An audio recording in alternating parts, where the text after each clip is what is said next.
তো বাবা মা সবাই বলছিল লোকে যা বলে বলুক, আমরা তো তোকে কিছু বলছি না। কিন্তু আমার ওখানে সত্যি কথা বলতে কি আর থাকতে ইচ্ছা করলো না। তাই বাধ্য হয়ে আমি আর কি চলে আসলাম এখানে বিরাটিতেই। এখন এখানে থাকছি, ছেলেকে এখানে ভর্তি করলাম।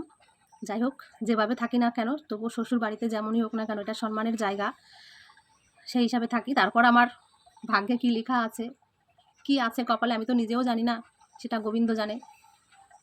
গোবিন্দর চরণে আমি অনেক চোখের জলও ফেলেছিলাম যে তোমাদের দাদাভাইকে সুস্থ করার জন্য, কিন্তু গোবিন্দ আমার চোখের জলের কোনো দাম দেয়নি, আমার ভাগ্যেও নেই, সব কিছুই মেনে নিয়েছি। তো আমার এখন জীবনটা আমি গোবিন্দর চরণে সঁপে দিয়েছি। গোবিন্দ আমাকে যেভাবে চালাবে, যে পথে নিয়ে যাবে আমি সেটাই করব।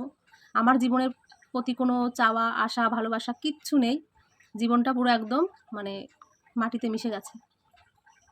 পুরো বলে না মানুষের অঙ্গ পড়ে যায়, আমার স্বামী চলে যাওয়ার পর থেকে সত্যি কথা বলতে কি আমার পুরো অঙ্গটাই পড়ে গেছে। আমি যে সোজা হয়ে দাঁড়াবো সে দাঁড়ানোর পরিস্থিতিটা আমার একদম নেই।